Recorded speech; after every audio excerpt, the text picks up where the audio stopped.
देश मेरा जल रहा है, आग लगी है सीने में, हुक्मरां सब व्यस्त हैं खून गरीब का पीने में। तो राम मंदिर या बावरी का पक्ष नहीं मैं लाई हूँ, घायल भारत चीख रहा है, चीख सुनाने आई हूँ। महोदय, दर्द हंसते तब गुजरने लगता है जब मेरी आंखों के सामने ताज पुलवामा छत्तीसगढ़ में शहीद हुए जवानों के सत शरीर के जली के टुकड़े, रेत के टीले से ऊपर जाते लाशों के ढेर और कश्मीर के खून से सनी लाल रंग के सड़कों के दृश्य सामने आते हैं। उस पर मेरे पक्षी महोदय का कहना है कि मानवाधिकारों की अनुपालना करते हुए देश से उग्रवाद और आतंकवाद को समाप्त किया जा सकता है। महोदय, अब तो हमारा झंडा तिरंगा भी हमसे ये पूछने लगा है कि क्या बात है भारत, आजकल मैं फहराने से ज्यादा कफन में दफनाने के क्या काम आ रहा हूँ। महोदय, हृदय तो उस दिन फट गया जिस दिन बूढ़ी माँ अपने बेटों के चिथड़ों को देखकर बोली कि साहब आप भर्ती में 1 इंच कम नहीं लेते, मैं आधा शरीर कैसे ले लूं। महोदय, आज इन आतंकियों के कारण इन आकाओं की नाकफनी हंसती है और हमारे शहीद हुए जवानों की आंगन की तुलसी रोती है। जब एक शहीद हुए विधवा की वेदना चीख चीख कर ये कहती है कि प्यार भी भरपूर गया, मांग का सिंदूर गया, नन्हे नौनियालों की लंगोटियां चली गई, छोटे छोटे बेटियों की चोटियां चली गई और आपके लिए तो एक आदमी मरा है साहब, मेरे घर की तो रोटियां चली गई।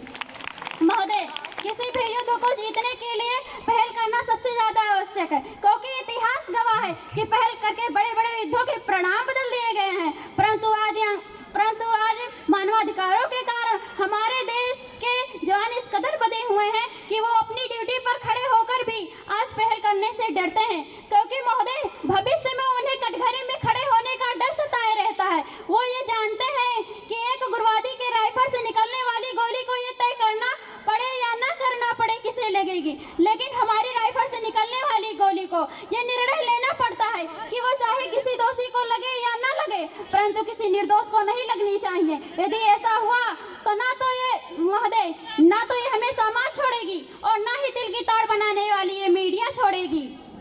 महोदय, आज इन मानवाधिकारों के कारण हमारे देश किसी भी युद्ध को करने के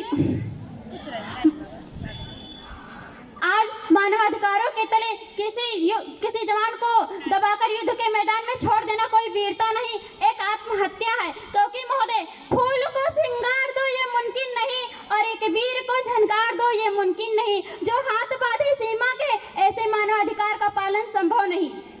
महोदय, आज सत्यनिष्ठा के मार्ग पर चलते हुए हमारे देश का जवान इन आतंकवादियों और पत्थरबाजों से डरता है, क्योंकि वो जानता है कि उसकी राइफल से निकलने वाली गोली अगर टारगेट को हिट नहीं भी करेगी तो भी 400 मीटर तक जाएगी। यदि इसी बीच वो किसी निर्दोष को लग गई तो महोदय हमें अपनी नौकरी से हाथ तक धोना पड़ सकता है। और महोदय, अपनी नौकरी को बचाने के लिए आज एक जवान ये सोचता है कि चाहे सांप मरे या ना मरे, परंतु लाठी नहीं टूटनी चाहिए, क्योंकि आज हमारे देश के हालात कुछ ऐसे हो गए हैं कि चिरागों को हवाओं में उछाला जा रहा है, हवाओं पर भी रोड डाला जा रहा है। अरे हम ही तो बुनियाद है आंतरिक सुरक्षा के और हम ही को नौकरी से निकाला जा रहा है। महोदय, जब पुलवामा में 44 जवान शहीद हुए और छत्तीसगढ़ में 76 जवान शहीद हुए तो कोई भी मानवाधिकार की दुहाई देने वाला हमारे पक्ष में आकर खड़ा नहीं हुआ, परंतु जब देनी विश्वविद्यालय में एक देशद्रोही द्वारा भारत तेरे टुकड़े होंगे अफजल हम शर्मिंदा है के नारे लगते हैं तो सारे मानवाधिकार के ज्ञाता आकर उसके पक्ष में खड़े हो जाते हैं।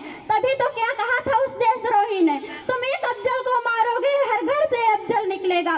तो मैं भारत की बेटी अपनी तरफ से ऐलान करती हूँ कि उस घर में घुसकर मारेंगे जिस घर से अफजल निकलेगा, वो कोख नहीं पलने देंगे जिस कोख से अफजल निकलेगा। उठो देश के वीर जवानों, तुम सिंह बनकर दहाड़ दो और एक झंडा तिरंगा गद्दारों के सीनों में गाड़ दो। अंत में मैं अपनी वाणी को विराम की ओर ले जाते हुए बस इतना ही कहना चाहूंगी कि मुझे अफसोस अपने देश की नई प्रक्रिया पर, जहां आज भी रात के 12 बजे अजमल के साथ जैसे आतंकी के लिए सर्वोच्च न्यायालय के दरवाजे खोल दिए जाते हैं, ऐसे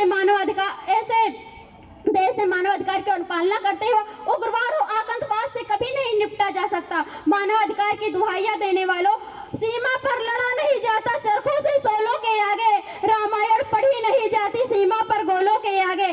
धरती के घोर घुआसे को एक सूरज ही हर सकता है, क्योंकि आइटम बम से रक्षा केवल आइटम बम ही कर सकता है। मैं अपनी वाणी को विराम देती हूँ। जय